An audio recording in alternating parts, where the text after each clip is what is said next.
Yeah, I don't know if you could see it down there, but basically, see those yellow lights that are going farther away on that side and everything, where my thumb is. Well, I don't see my thumb, but see on that side way down there, those lights kind of going down. That is the 45 West, formerly 45 East bus. That's what it is. That is the 45 East. Again, it's way down there. In fact, hold on. Let me try to zoom. No, I can't zoom in for you, can I? But no, it is way down there. I don't like to see if you can see it on that end.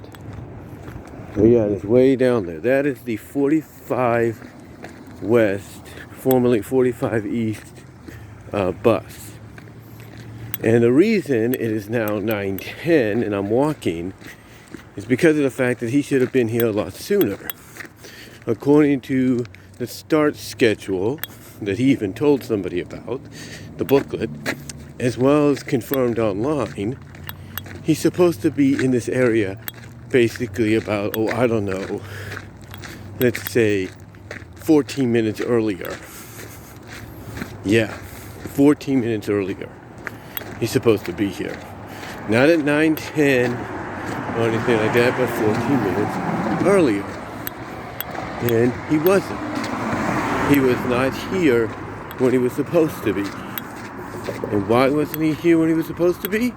Because just like on Wednesday,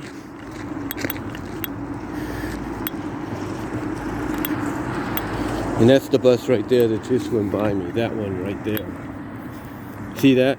That's the bus right there.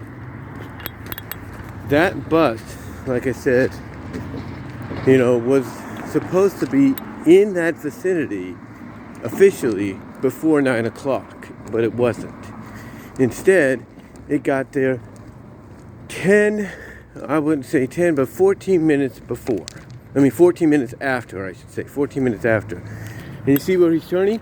He's not supposed to do that. He's not supposed to do that. He's supposed to go down Gustine, not go straight back that way to Patterson. That's not what you do. So obviously something is not right with this guy.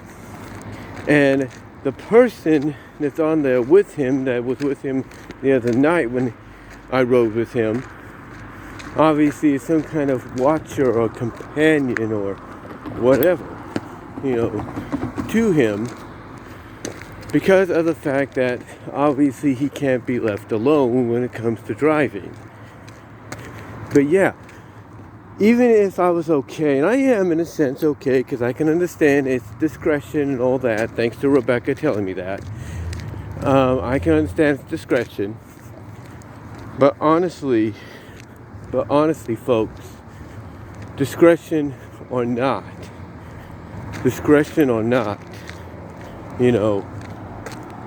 he should have been there at the time he should have.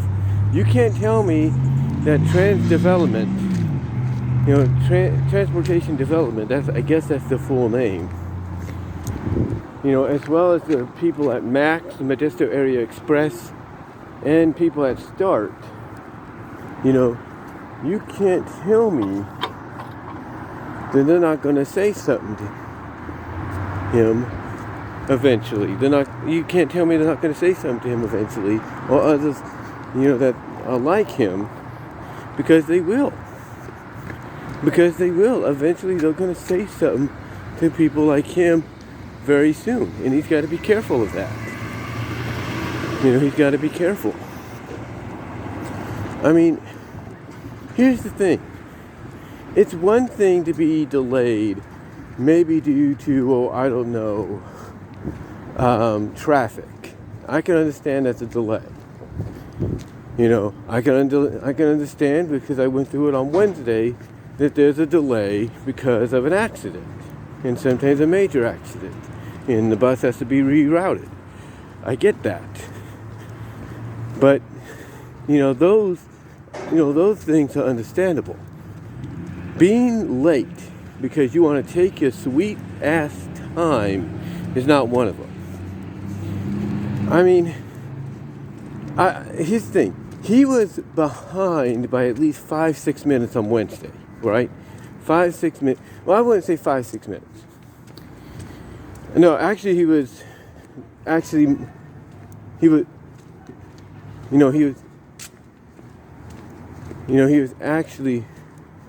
more along the lines behind.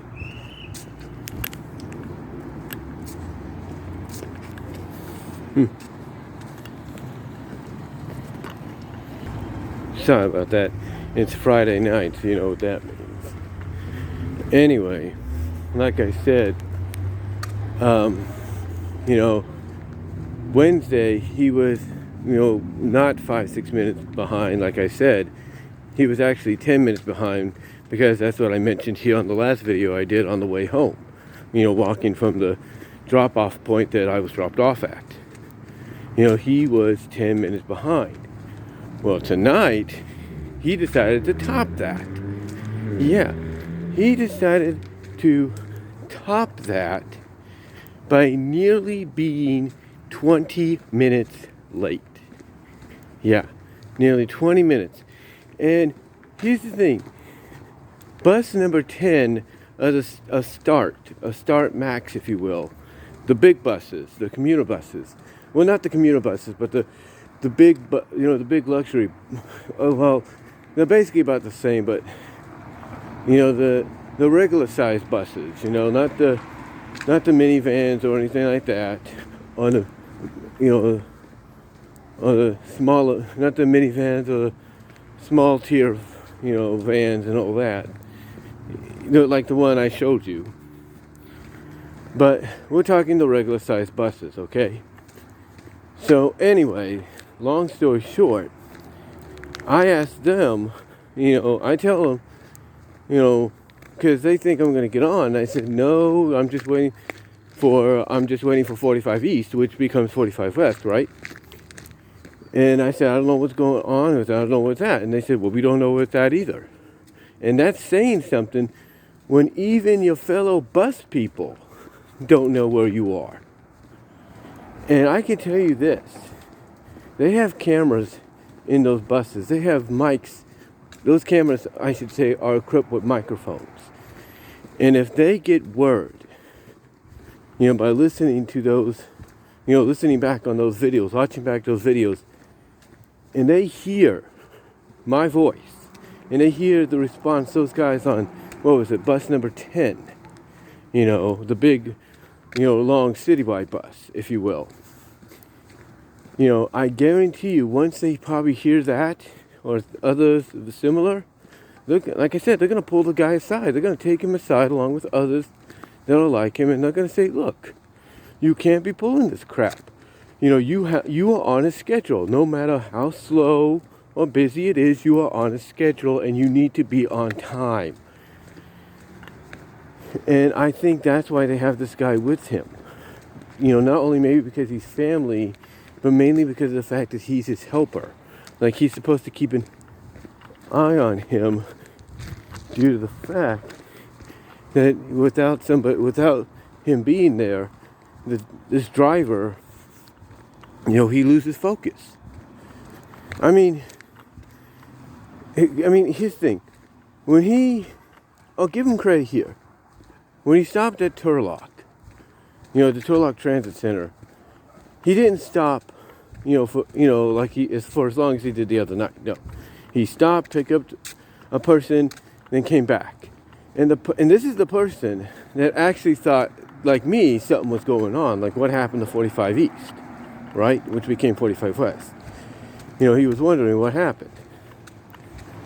And, he thought, something could have, he basically thought maybe it was off the grid, something happened, I don't know. He was confused. I was just watching a truck going down the street there. But anyway, he was kind of confused. So, that's when the guy told him about, I don't have a booklet on me right now, or else I'd give you the booklet full of the schedules. Okay? And, and I hear this, and I'm like, dude, what you just told this new passenger about being delayed, about being late, you know, what you just radioed to, because even a little after he picked that guy up, and I think even after, not after, but while he was driving, on the route that was taking him to Patterson to where he would transfer over to being 45 West, he got on the horn with his bosses and blatantly lied to them.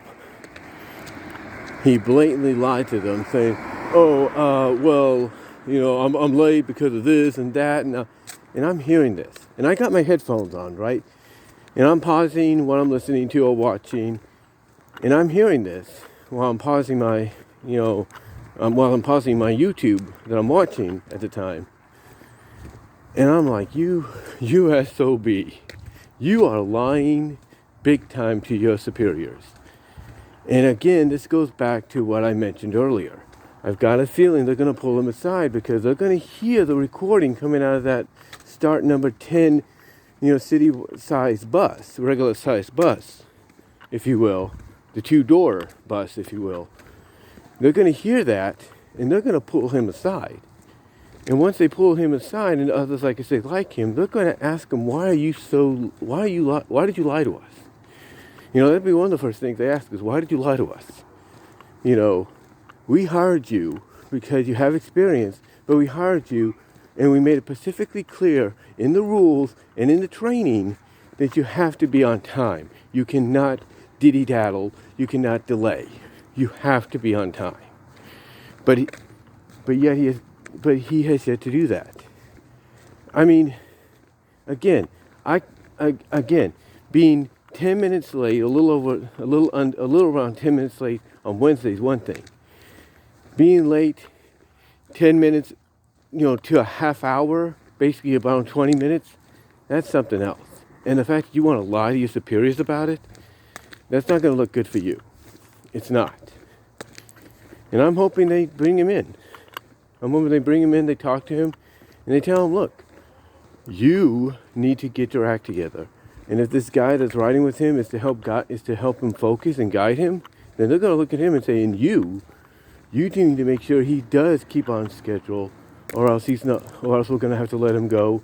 And they would probably have the authority to do it, and basically suggest he don't get hired by anybody else, in this field. That could happen. But this is ridiculous. It's ridiculous because, and you know what, it's funny. When we stopped at Patterson, he made up for his long break, that he took in Turlock on Wednesday by taking it there in Patterson. That to me is a load of BS, if you catch my drift. This is a load of BS. And it needs to stop. It needs to. End the discussion. They need to take him in. They need to talk to him. Because there was no real accident. I mean, yeah, there was a fender bender, apparently, where the Turlock police got intervened, but it wasn't that bad. And they took off when everything was good. But still, this is ridiculous, folks. There was no reasoning. I mean, I know it's Friday and everything, and probably you wanted to be careful, but come on, seriously. I've been picked up by buses on Friday evenings and afternoons when it's been busy, and they've gotten there on time, on schedule. So hopefully they talk to this guy, because you know what? If it's not me that's going to say something, it's going to be somebody else. And that somebody, they're going to let it be known that this guy cannot be behind the wheel of a bus unless he fully understands what he needs to do. But let me know what your thoughts are, guys. I'm home right now, and I'm out.